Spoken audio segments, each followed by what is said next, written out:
जी, एक प्लेट को हमने नेगेटिव चार्ज दिया, एक प्लेट को पॉजिटिव चार्ज दिया।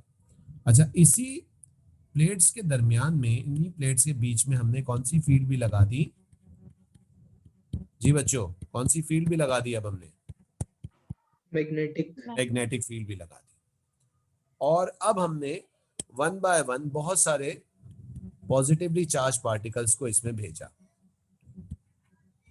जिनकी स्पीड अलग अलग है। किसी की स्पीड v1 है, किसी की स्पीड v2 है, इस तरीके से डिफरेंट डिफरेंट स्पीड्स के गए। अच्छा, हमने क्या नोटिस किया? अच्छा, दूसरी एक और चीज इंपॉर्टेंट। अच्छा, बिल्कुल नीचे हमने एक बहुत ही बारीक सी छोटी सी ओपनिंग दे दी। ये वो पार्टिकल्स जो बिल्कुल सीधे ट्रेवल करेंगे, वो ये जो नीचे स्लिट है इससे पास कर सकते हैं, और बाकी पार्टिकल्स जो है वो पास आउट नहीं कर सकते। ठीक है ना? सुन रहे हैं सारे ध्यान से? Yes sir. अच्छा, हमने क्या नोटिस किया कि कुछ पार्टिकल्स जो है वो किस साइड पे मुड़े?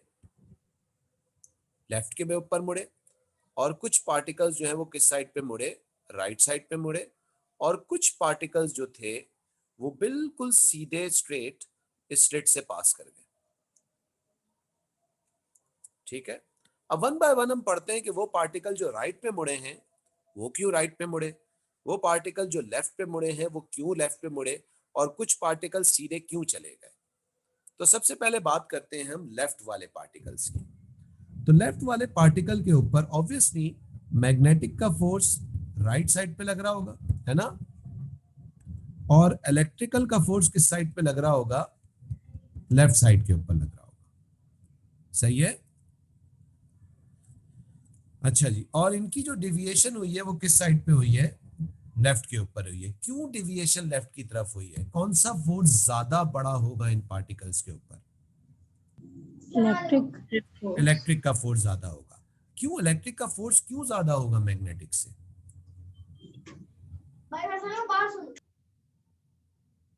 तो इसका रीजन देगा कि इन पे इलेक्ट्रिक का फोर्स क्यों ज्यादा होगा। या चलो मैं दूसरे तरीके से सवाल पूछता हूँ, क्यों इन पे मैग्नेटिक का फोर्स कम है? सबका चार्ज सेम है।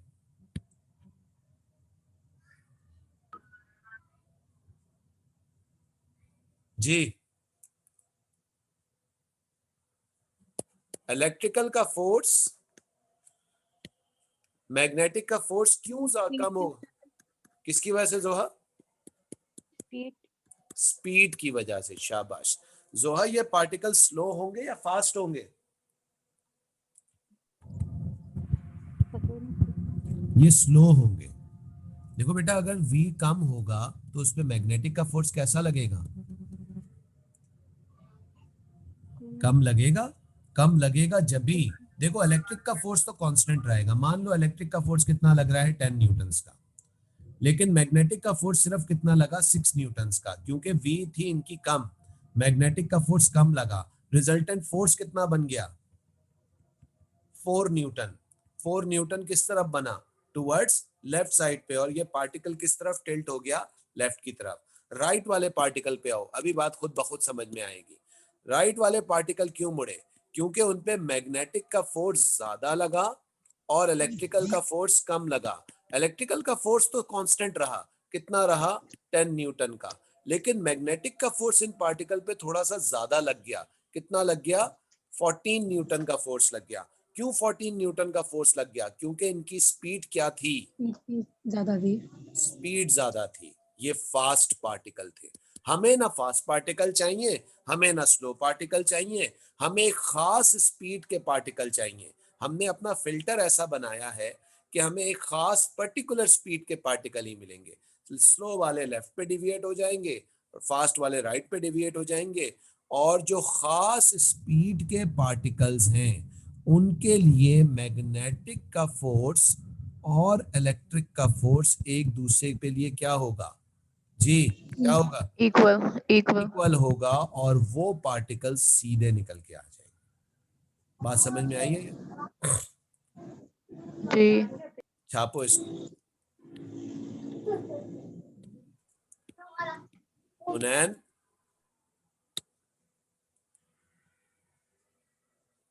सर जी मूसा। सर मतलब जो जो पार्टिकल जब डेविएट हो गए हमें उनका तो नेचर अब पता ही नहीं चलेगा। क्या चीज? जो पार्टिकल्स डेविएट हो गए जिनकी हाँ मैग्नेटिक फील्ड और इलेक्ट्रिक फील्ड सेम नहीं नहीं थी, तो वो तो स्लिट से पास नहीं करेंगे ना। बिल्कुल सही है, वो पास नहीं करेंगे। लेकिन मूसा सोचो, और ये सारे के सारे हाइड्रोजन के न्यूक्लियसेस हैं, सबका चार्ज जी क्या सर, है? सेम है। सबका चार्ज सेम है, ठीक है। और सबका मास अलग अलग हो सकता है, ठीक है। सबकी जी स्पीड भी अलग अलग है। तो हमने पहले तो क्या किया, सबकी सेम स्पीड वाले पार्टिकल्स को एक स्लिट से बाहर निकाल लिया, ठीक है। ठीक है ना। और उसके बाद आगे मजीद हम एक मैग्नेटिक फील्ड लगा के अपनी स्पेक्ट्रोस्कोपी कर लेंगे। नहीं सर, सर ये तो वो पार्टिकल्स है ना जो पास कर गए पहले स्लिट से और जो डेविएट करके वहीं साइड पे चले गए, वो उनकी तो नेचर हमें नहीं पता चलेगी। हाँ, उनकी नेचर हमें नहीं पता चलेगी, बिल्कुल सही है। लेकिन मजबूरी है, क्या करें, फिल्टर तो बनाना है। फिल्टर बनाए बगैर अगर हम वी को सेम नहीं करेंगे इस इक्वेशन के हिसाब से मूसा, अगर हम इसमें सेम नहीं करेंगे वी को, तो इसका मतलब है कि अगर मैं कहूं कि जी एक पार्टिकल का आर बड़ा आया है, तो यकीनन उसका मास ज्यादा होगा। आप बोलेंगे सर वी भी तो चेंज हो सकता है। जी सर, वेरिएबल तो एक ही चाहिए होगा जिस पर डिपेंडेंसी हो। हाँ, तो इसलिए हमने वी को भी, हमने कुछ पार्टिकल्स की समझ लो कुर्बानी दी। हमने 10,000 पार्टिकल भेजे जिसमें से हमारे टोटल 100 पार्टिकल सीधे गए। उन 100 पार्टिकल से हमें एक्सपेरिमेंट को करना पड़ा अपने, समझे? जी सर।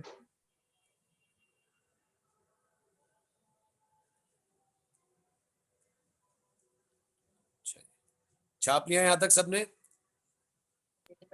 जी। अच्छा, अब इसके बारे में जो लिखवाना है ये मैं अब नेक्स्ट क्लास में तुम लोगों को लिखवाऊंगा, ठीक है। यहाँ तक कॉपी करके रखो।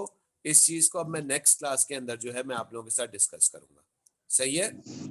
जी आप ओके चाहें सर। तो खुद भी लिख सकते हैं इसके बारे में कि स्लो पार्टिकल्स क्यों डिविएट हुए हैं लेफ्ट पे, फास्ट पार्टिकल्स क्यों डिविएट हुए हैं राइट के ऊपर।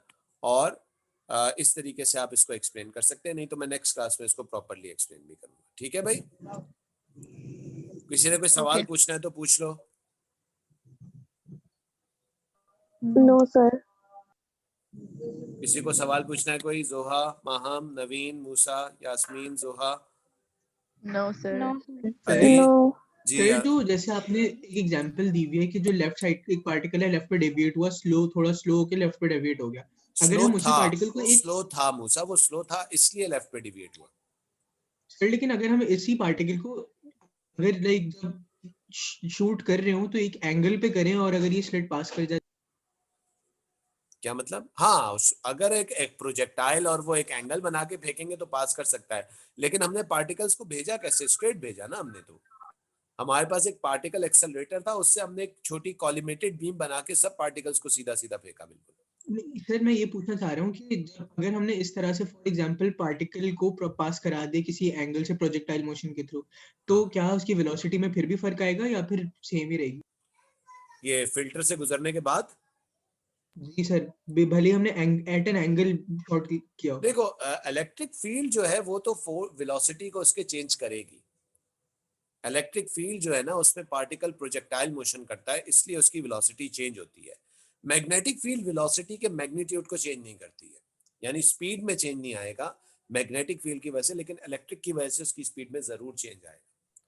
तो अगर तुम ये पूछना सर चाह तो रहे हो कि सर अगर फिल्टर में जाने के बाद क्या उसकी स्पीड में चेंज आएगा, तो यस, स्पीड में इलेक्ट्रिक फील्ड की वजह से थोड़ा सा चेंज आता है, ठीक है सर। ठीक है। चले भाई, अल्लाह हाफिज।